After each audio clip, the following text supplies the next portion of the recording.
अभी यहाँ पे गगन यादव जी आए हुए थे। यहाँ पे हजारों की भीड़ लगी हुई थी। गगन यादव जी आए थे, परिवार को सांत्वना दे, आश्वासन दिए हैं। उन्होंने कहा कि आपका बेटा को तो हम वापस नहीं ला सकते, लेकिन आपके बेटे के रूप में हमको जब आपको आवश्यकता पड़े तब हमको आप बुला सकते हैं, कॉल कर सकते हैं। सुख में तो हम नहीं कह सकते, लेकिन आपके साथ अगर कोई भी दुख की घड़ी होती है, बहनों का ब्याह की बात होती है, हमको बताइएगा, हम सारी जिम्मेदारी उठाने के लिए तैयार हैं। एक बेटे का आश्वासन दे के गए हैं कि इस परिवार के लिए हम जो हमसे बन पड़ेगा उतना हम आश्वासन देंगे, उतना हम इनके लिए करेंगे। आज 13 दिन हो गया है, यहाँ पे उनके मेडल्स रखे हुए हैं, और जो गोल्ड है, सिल्वर है, और एक जो इंटरनेशनल एक नेपाल के साथ में हुआ था वो भी है चंदौली में। यहाँ पे गोल्ड दिख रहा है, ताइक्वांडो का यहाँ पे गोल्ड है, सिल्वर है, ब्रॉन्ज है, इतने सारे मेडल रखे, वहाँ पे अवार्ड रखा हुआ है। यहाँ पे श्रद्धांजलि के लिए देने के लिए आए हुए थे। 13 दिन बाद आज गगन यादव आए हुए थे। यहाँ के लोग काफ़ी बात कर रहे थे कि अखिलेश यादव क्यों नहीं आए, अखिलेश यादव का इंतजार कर रहे थे कि अखिलेश यादव यादवों के नेता कहे जाते हैं, समाजवादी पार्टी के नेता कहे जाते हैं, उनका इंतजार कर रहे थे। लेकिन उनके जो समर्थक हैं गगन यादव यहाँ पे आए हुए थे, एक बड़े नेता के रूप में उभर रहे हैं, और उनके युवाओं में काफ़ी पकड़ है और काफ़ी लोकप्रियता भी है। यहाँ के परिवार से मिले हैं, लाखों की हज़ारों की संख्या में यहाँ पे लोग आए हुए थे, बहुत सारे पत्रकार थे।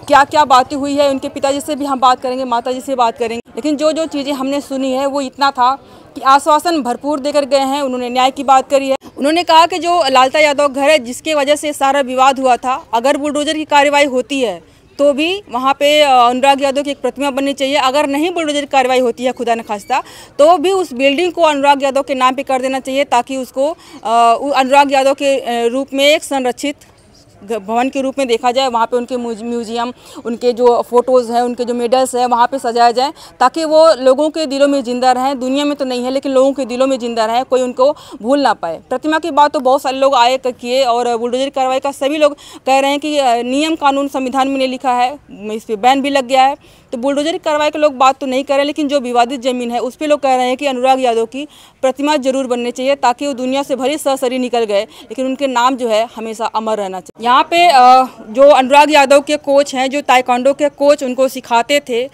उनके कोच हैं यहाँ पर। इनसे बात करेंगे कितना मुश्किल रहा। एक शिष्य जो एक उभरता हुआ स्टार था, जिसके वजह से इनका भी नाम होता, इनके संस्था का नाम होता, बड़ा संस्था खोल लेते जो स्पोर्ट का था, लेकिन वो उभरता हुआ सितारा अब इस दुनिया में नहीं रहा। कब से आप कोचिंग कर रहे थे, उनको दिला रहे थे, और नाम क्या हुआ, थोड़ा सा परिचय दे दीजिए। संजय पाल अनुराग के कोच हैं। 2021 क्लास में आया था दिसंबर में। अच्छा, अनुराग जी। तो कोई संस्था वगैरह चलाते हैं आप, जिसे स्पोर्ट का? मेरा एकेडमी है। अच्छा। जी, जौनपुर ताइक्वांडो एकेडमी है। अच्छा। गौरव बादशाहपुर में, वहाँ पे अनुराग ट्रेनिंग करने आता था। अच्छा जी। तो 2021 से आपके यहाँ एडमिशन उन्होंने लिया हुआ था। कैसे थे ताइक्वांडो में? जी, बहुत ही हुनर था उसका, ताइक्वांडो में बहुत रुचि थी, खेल में। जी।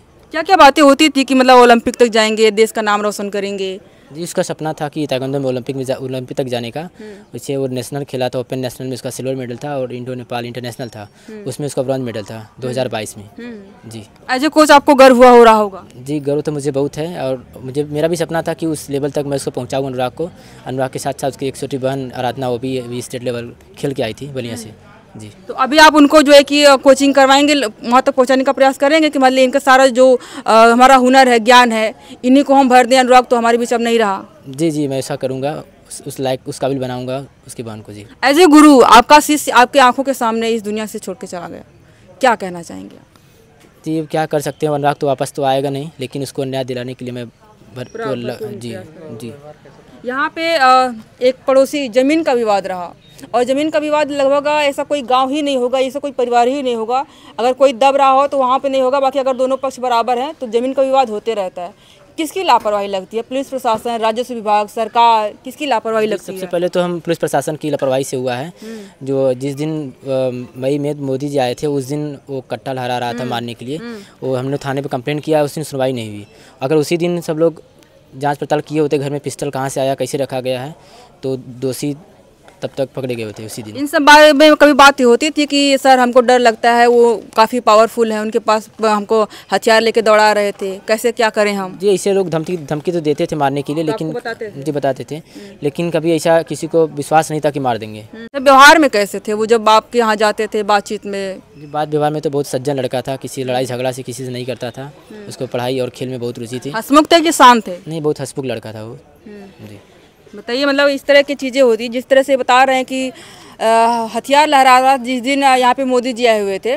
एक आजमगढ़ की लड़की ने नकली बंदूक दिखा करके रील बनाई थी, उस पर FIR हो गया था, उस पर बाकायदा उसके घर प्रोटोकॉल गया था, पुलिस गई थी, जांच हुई थी, तब पता चला कि फर्जी है, न्यूज़ में भी बाकायदा आ गई थी। लेकिन यहाँ पर एक असली बंदूक लेकर के किसी लड़के को दौड़ाया जा रहा है मारने के लिए, और पुलिस प्रशासन उस टाइम बस इतना कहती है कि ये यादव हैं, ये ज़मीन खून मांग रही है, जब तक खून नहीं गिरेगा, खून खराबा नहीं होगा, तब तक ये लोग मानने वाले नहीं हैं। इतना कह करके लोगों को वहाँ से रवाना कर देती है। अगर उसी टाइम पे पुलिस कार्रवाई की होती तो आज शायद अनुराग हमारे बीच होता। जी जी, पुलिस की लापरवाही से ऐसा हुआ है जी। यहाँ पे हमने इनके कोच से बात करी है, और कोई भी बोलने की कंडीशन में नहीं है। पिताजी की वही कंडीशन है, सुबह से नेताओं का आना जाना लगा हुआ है, और रोते रोते उनकी काफ़ी दयनीय स्थिति है। माताजी तो बेसुध पड़ी हुई हैं, किसी से बात अभी तो हम नहीं कर सकते यहाँ पर। लेकिन जो चीज़ें आज 13 दिन हो गया, 13 दिन में बहुत सारे नेता आए, बहुत बड़े बड़े लोग भी आए, छोटे छोटे लोग भी आए, कार्यकर्ता लगे हुए हैं, हम जैसे मीडिया पत्रकार लगे हुए हैं यहाँ पर।